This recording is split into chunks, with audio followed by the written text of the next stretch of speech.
Salut à tous, c'est Loesk et bienvenue dans ce deuxième épisode de Tu penses trop, la chronique. Avant de parler des surdoués et de ce qui les caractérise, on ne peut pas aborder le thème de la douance, des tests d'intelligence et de leur utilité, sans chercher à savoir d'où ça vient et comment on en est arrivé là.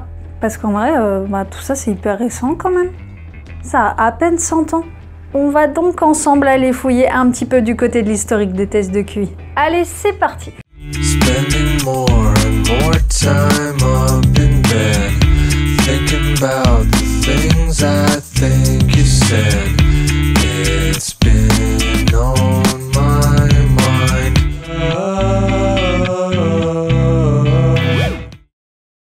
On va commencer par se situer un petit peu dans le contexte. Nous voici en France, à la fin des années 1800, et à l'époque c'est dans les hôpitaux psychiatriques qu'on allait enfermer les enfants débiles, les idiots, les arriérés mentaux, bref, les anormaux quoi.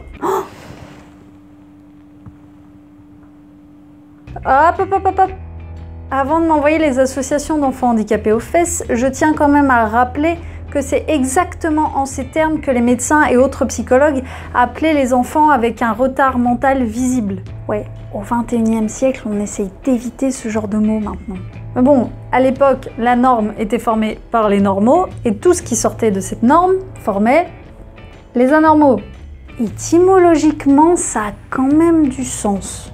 L'un des premiers à avoir compris quand même qu'il fallait plutôt éduquer ses enfants plutôt que de les enfermer, c'était Édouard Séguin. Séguin était un pédagogue français.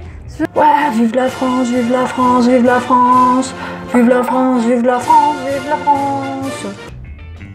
Surtout reconnu à l'étranger pour ses méthodes d'éducation sensorielle. Mais Séguin n'est malheureusement pas le premier à penser à un test d'intelligence pour enfants. Et c'est en 1905 qu'est créé le premier test d'intelligence, celui qui sera quand même à la base de tout, le test Binet-Simon. Du nom de ces deux créateurs, Alfred Binet et Théodore Simon, encore une fois deux psychologues français. Vive la France, vive la France, vive la France, vive la France, vive la France.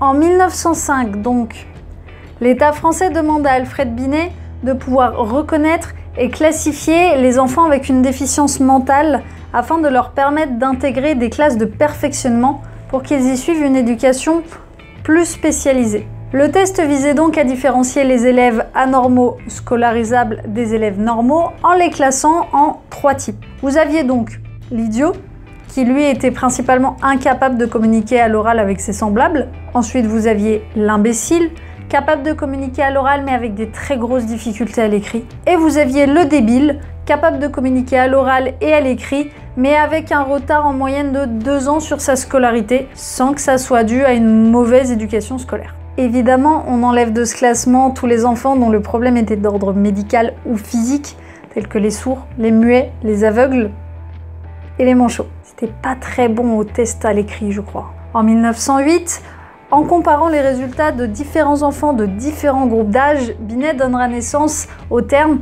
d'âge mental. Le test consistait à mesurer les capacités intellectuelles non scolaires d'un enfant par rapport à une norme à son âge. Ainsi, un enfant de 10 ans en retard sur les résultats par rapport à une norme pourra avoir un âge mental de 8 ans par exemple. Si le Binet-Simon était si important à l'époque, c'est qu'on ne se contente alors plus d'un avis médical suite à une simple observation, mais l'on cherche à mesurer objectivement les capacités intellectuelles de quelqu'un grâce à un test qui donne un score. Et c'est ainsi que Binet et Simon ont inventé la première échelle métrique de l'intelligence. Métrique pour mesure, c'est-à-dire que là, comme je vous ai dit, on va mesurer quelque chose, on va pas juste observer.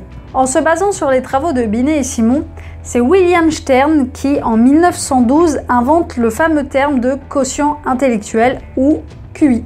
À l'époque, c'est juste une simple division mathématique de l'âge mental par l'âge réel. Mais ce QI ainsi que le test et le terme d'âge mental ne sont absolument pas applicables aux adultes. Et c'est un professeur de Stanford, Lewis Terman, qui en 1916 révisera, c'est-à-dire réactualisera, le Binet-Simon pour en faire le Stanford-Binet. Terman reprendra alors le quotient intellectuel utilisé par Stern, mais l'améliorera un petit peu en le multipliant par 100 pour avoir une meilleure lisibilité. Et c'est aussi l'un des premiers à s'intéresser plutôt au haut potentiel co-déficient intellectuel.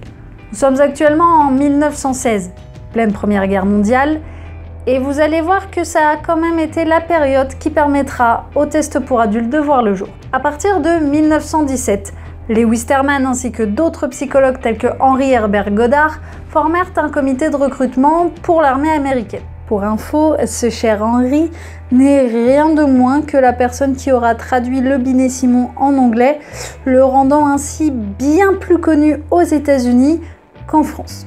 Parce qu'à l'époque, malgré tout, la psychologie française n'avait pas su apprécier à sa juste valeur ce test. Comme pour Séguin d'ailleurs. Vive la France!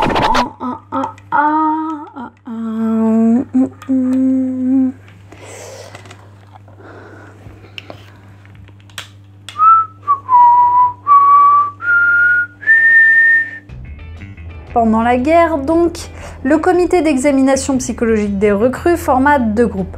Vous aviez le groupe Alpha, pour toutes les personnes parlant anglais et les Américains, et vous aviez le groupe Beta, pour les non-anglophones et les étrangers.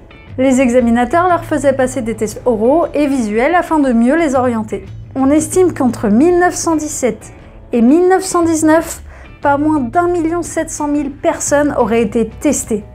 C'est juste énorme. Là où ces passages de tests ont permis un réel bond en avant, c'est que parmi les examinateurs du groupe Alpha se trouvait un certain David Wechsler. Ce David Wechsler s'inspira entre autres des tests qu'il fera passer à cette époque pour créer son propre test d'intelligence, le Wechsler-Bellevue. Et le Wechsler-Bellevue, c'est rien de moins que le premier test d'une longue série qui amènera aux tests de QI les plus utilisés et connus au monde. C'est en 1939 que Wechsler sort sa première échelle d'intelligence. Et il reprendra lui aussi la notion de quotient intellectuel, mais plus du tout comme une simple division mathématique à laquelle on reprochait des erreurs statistiques. Wechsler, lui, comparera chaque individu à une moyenne de la population de son âge et placera les scores sur ce qu'on appelle une courbe de Gauss ou loi normale. Aujourd'hui, Wechsler a permis de développer 3 échelles majeures d'intelligence. Vous avez la WPPSI pour les très jeunes enfants en période préscolaire et primaire, la WISC pour les enfants et les adolescents, et la VICE pour les adultes. Aujourd'hui, si vous devez passer un test de QI, ce sera très probablement un test de Wechsler. Ces tests sont révisés et réactualisés au fur et à mesure pour être de plus en plus précis. Et pour finir, j'avais envie de parler de René Zazzo. Zazzo créera en 1966 la NEMI, pour Nouvelle Échelle Métrique d'Intelligence, qui sera utilisée dans les établissements scolaires en fait comme un Binet Simon, mais en version améliorée. Mais Zazzo permettra surtout la création des postes de psychologues scolaires. Et ça, quand on sait que face à certains professeurs démunis, c'est parfois des psychologues scolaires qui décèlent une douance chez les enfants, ça fait la différence. Vous venez donc d'avoir une version très raccourcie de ce dernier siècle en psychologie, mais il y a de nombreux autres auteurs dont je n'ai pas pu parler, Cattell, Yerkes, Galton.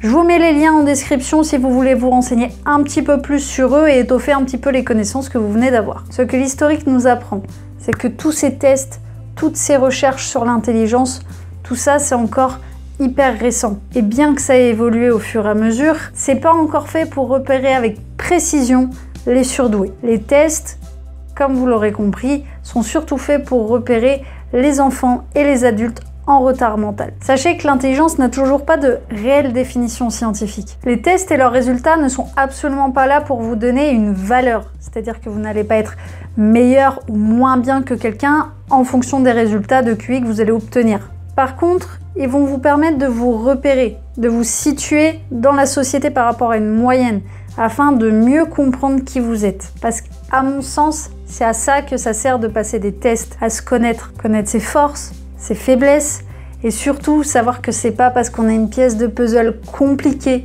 que nous ne faisons pas partie d'un puzzle. Ce qu'il faut retenir, c'est que les tests actuels ne sont pas parfaits, ils sont encore pleins d'imprécisions. Mais c'est les seuls moyens que nous avons à portée de main pour mesurer certains types d'intelligence. Nous voici à la fin de cet épisode, je suis vraiment super contente d'avoir réussi à vous parler de tout ça, parce que je vous avoue que je suis partie un peu de zéro. J'ai dû lire de nombreux articles en anglais, en français, j'ai appris énormément de choses, il y avait beaucoup de choses à dire. Je voulais vraiment faire quelque chose de simple, cependant parce que l'historique c'est pas la partie la plus fun. Mais si certains d'entre vous ont envie d'en savoir plus, ou même si vous avez des choses à dire, n'hésitez surtout pas à le partager dans les commentaires et on verra si dans le futur on ne fait pas d'autres épisodes à ce propos sur certains auteurs ou certaines œuvres. N'oubliez pas que vous pouvez commenter, liker, partager afin de faire connaître cette chaîne à de plus en plus de monde. Je suis aussi sur Twitter, @loeusk, un petit peu moins sur Facebook, mais j'ai aussi ouvert un Tumblr sur lequel j'écris quand les émotions me viennent.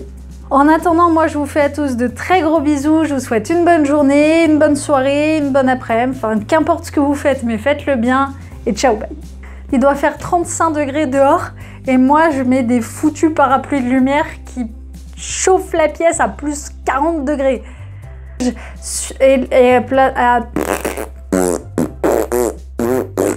Tel que en Herbert.